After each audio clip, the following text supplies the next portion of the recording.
Hello बच्चों, चलिए प्रश्न को देखते हैं। प्रश्न है हमारे पास, मान लीजिए कि x बराबर हमारे पास समुच्चय है जिसके अवयव हैं 1, 2, 3 तथा y बराबर हमारे पास समुच्चय है जिसके अवयव हैं 4, 5। तो ज्ञात कीजिए कि क्या x का y के साथ कार्तीय गुणन के निम्नलिखित उप समुच्चय x से y में फलन है या नहीं।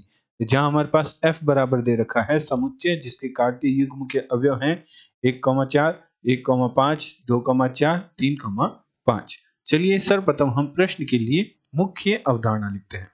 मुख्य अवधारणा मुख्य अवधारणा में हम सर्वप्रथम फलन की परिभाषा का अध्ययन करते हैं। तो कोई फलन क्या होता है?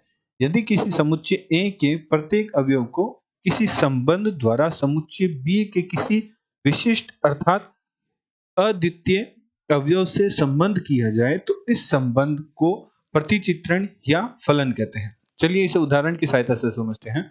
उदाहरण के तौर पर मान लीजिए हमारे पास एक समुच्चय है A जिसके अवयव हमारे पास है 1, 2 और 3 और एक समुच्चय है B जिसके अवयव हमारे पास है A, B और C।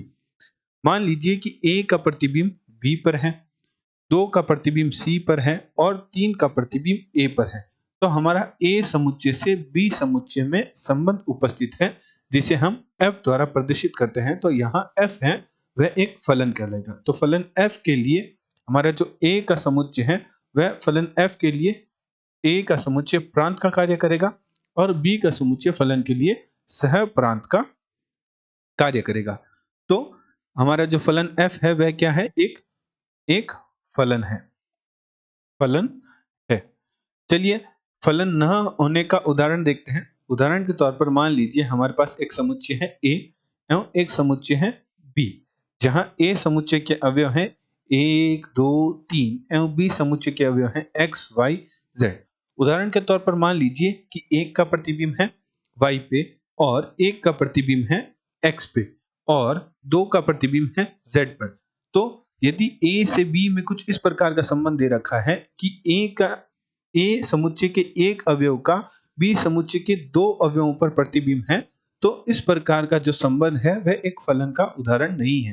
अर्थात प्रांत के किसी एक अवयव का सह प्रांत के किन्हीं दो अवयवों पर प्रतिबिंब नहीं हो सकता, एक ही अवयव पर प्रतिबिंब होना चाहिए।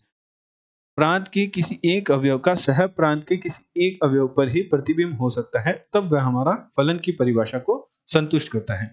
अतः यह इस प्रकार का जो प्रतिचित्रण है वह फलन नहीं है। फलन नहीं है अर्थात फलन की परिभाषा को संतुष्ट नहीं करता। साथ ही साथ यदि सह प्रांत के किसी एक अवयव का प्रांत के भिन्न भिन्न अवयवों पर प्रतिबिंब उपस्थित हो तो इस प्रकार का जो हमारा प्रतिचित्रण होगा वह एक फलन का उदाहरण होगा। अर्थात कुछ इस प्रकार का हमारे पास प्रतिचित्रण होता है कि मान लीजिए A समुच्चय के अवयव है 1, 2, 3 एवं B समुच्चय के अवयव मान लीजिए हमारे पास है x और y एवं B समुच्चय के अवयव x का पूर्व प्रतिबिंब हमारे पास है 1 पर और 2 पर और y समुच्चय का हमारे पास पूर्व प्रतिबिंब है 3 पर। जब हमारा फलन A से B में परिभाषित हो तो हमारे पास जो सह प्रांत का हमारे पास अवयव है x, उसका प्रांत के 1 तथा 2 पर दोनों पर पूर्व प्रतिबिंब हमारा उपस्थित है। तो इस प्रकार का जो हमारा प्रतिचित्रण है वह एक फलन को प्रदर्शित करता है। अर्थात निम्न प्रकार का प्रतिचित्रण हमारा फलन है। अतः प्रश्नानुसार प्रश्न में हमारे पास x बराबर समुच्चय दे रखा है जिसके अवयव हमारे पास है 1, 2 और 3 एवं y बराबर हमारे पास समुच्चय दे रखा है जिसके अवयव हमारे पास है 4 और 5 और हमें सर्वप्रथम x का y के साथ कार्तीय गुणन ज्ञात करना है। तो x का y के साथ जब हम कार्तीय गुणन ज्ञात करेंगे तो हमारे पास क्रमित युग्म प्राप्त होंगे। उसका जो प्रथम अवयव होगा वह x के समुच्चय के अवयव से लिया जाएगा और द्वितीय अवयव है वह y के समुच्चय के अवयव से लिया जाएगा। तो हमारे पास क्रमित युग्म के अवयव प्राप्त होंगे 1, 4, 1, 5, 2, 4, 2, 5। इसी प्रकार 3 के लिए हमारे पास प्राप्त होंगे 3, 4 और 3, 5। तो ये हमारे पास क्रमित युग्म प्राप्त हुए एवं हमें कहा है कि जो हमारा x का y के साथ कार्तीय गुणन है वह उप समुच्चय x से y में परिभाषित है। तो f हमारा है वह फलन है या नहीं। तो f के जो अवयव हमारे पास है वह क्या है? 1, 4 है, जो कि हमारे पास है 1 5 है, हमारे पास है 2 4 है और 3 5 है। 3 5 है।